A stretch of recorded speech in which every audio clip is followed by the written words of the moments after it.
All right, guys, back with another video.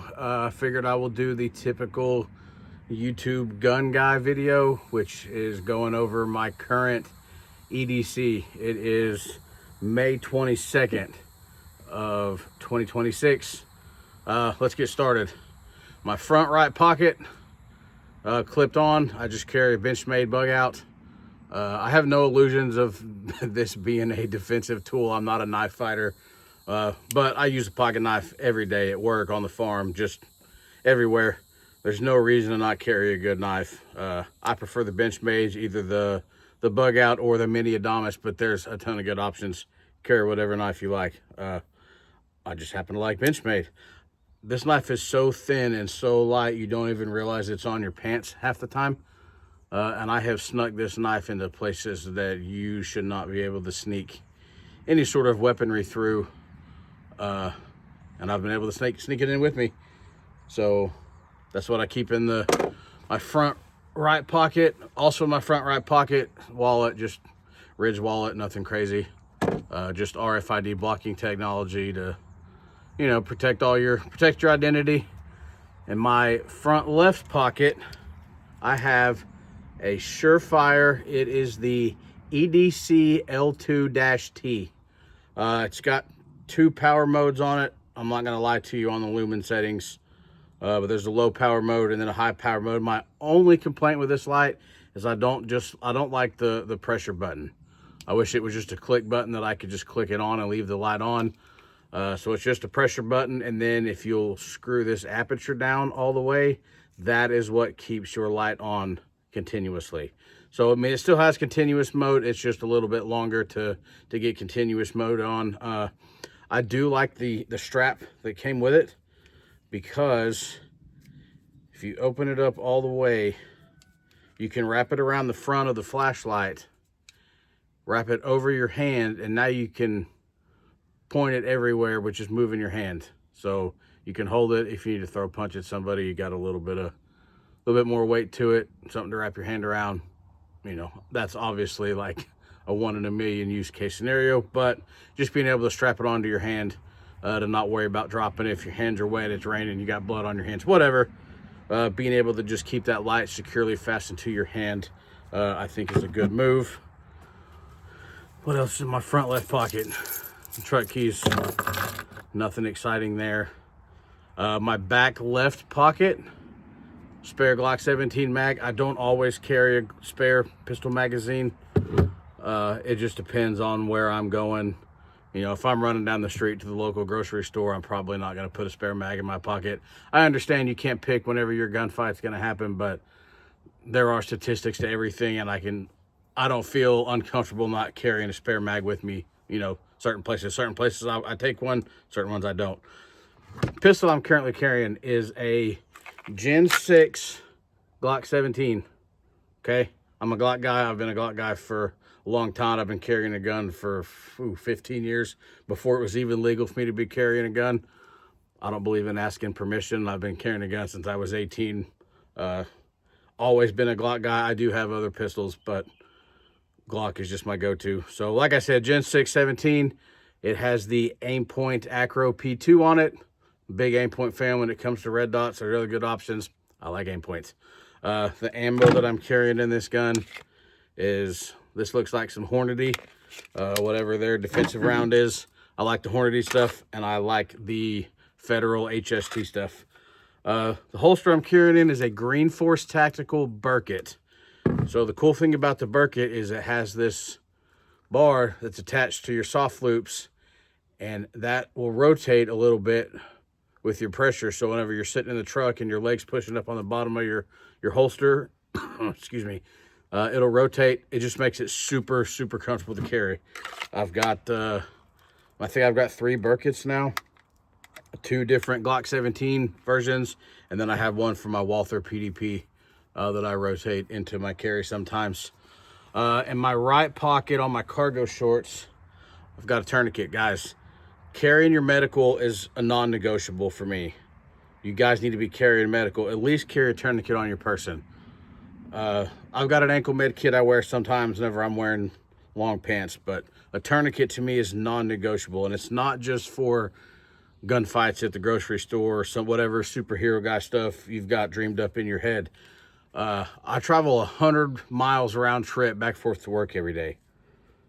So I spend a ton of time on the road. It takes me about an hour to get to and from work. I see a lot of car accidents. I've come up on a couple of accidents that have happened right before I got there. I've seen them happen right in front of me. Luckily, I've not had to tourniquet anybody in these accidents. But stuff happens, guys. Car wrecks, industrial accidents, farm accidents, whatever. You need to be able to stop bleeding, okay? Because you bleed out, it doesn't, I mean, all the gun preparation in the world, it's not going to save you if you're bleeding out from an accident. And don't get it wrong, guys. I'm a gun guy, worse than most. I've got a Gucci gun problem. I'm a gun snob. It's just what it is. It's what I like to do. And that's the fun part of this preparedness thing. But the medical is not that fun. It's not sexy. It's not cool. But to me, I'd argue it's probably more important just because of how many more chances you're going to have to use medical. I carry a medical bag in the truck that's got a whole lot more stuff. There's tourniquet, and I'll do a video on that at some point. But guys, carry a tourniquet. The only thing that really changes in this, my wintertime carry changes because I will add a pistol light on whatever pistol I'm carrying. Right here is a Gen 4 Glock 17, surprise, surprise. It's got a Holosun 509 on it. It's the primary arms version with the ACSS Vulcan reticle. It's pretty cool.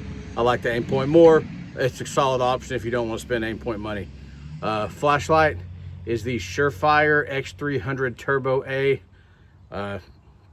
There's a theme here, guys. Surefire, aim point, Glock. I mean, it's the stuff that's been around forever. It's the stuff that works. It's the stuff that everybody carries because it works. There's a reason it's as popular as it is. I carry a pistol light on my gun in the wintertime because we have more darkness. Guys, like at minimum, like half of your life is in the dark.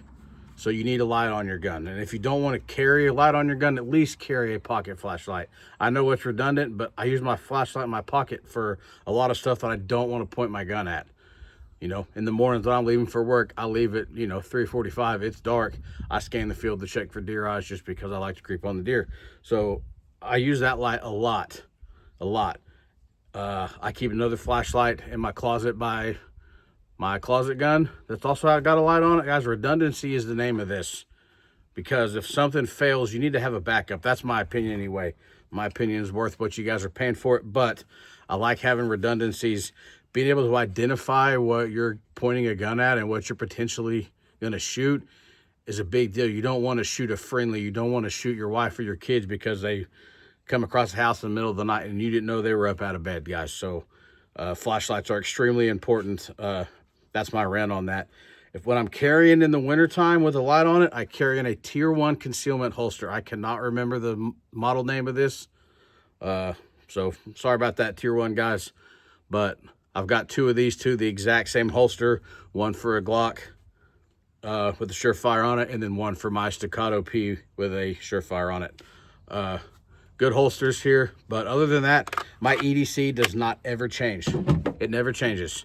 If you know me in real life, if you've ever seen me in person, out in public, at a holiday dinner, at a business dinner, at the grocery store, whatever, anywhere you've ever seen me, this stuff is on me.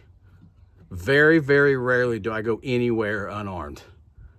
And even if I do, I've got something in the vehicle that I can get to as quickly as I can, just in case. But I don't go unarmed. Like I said, I've been carrying for 15 years, and the world's gotten way more dangerous and way more scary of a place over the last 15 years. We don't need to go over all the reasons. The economy's good, the economy's not good. The theft is happening at a higher rate. Our border was wide open for 4 years. Not to make it political, that's just what it was. We have no idea who's here. There's no doubt in my mind that there's, terrorist organizations here that want to do us harm. And the citizens, like the morale in this country, the morality in this country is not what it used to be. The sanctity of life is not what it used to be. There's violent people out there, guys, people that just want to hurt people just for the sake of hurting people. And I got a wife and 2 kids, and it's my job to protect them at all costs. And I'm not going to be able to sit by and just let something happen to them and me not have a way to respond to that. That's just, it doesn't sit right with me. It's not going to happen. So I've got a pretty good rule of thumb that if I can't carry, I'm not going. There is very, very few exceptions to that. But I don't care what the law is. I don't care what the signs on the door say. I carry my gun. If it's concealed, nobody's going to know. And if you have to use it, deal with the trespassing charge later on or roll on about your business. But I don't go unarmed. Neither should you.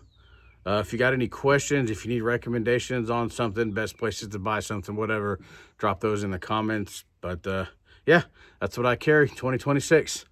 Thanks, guys.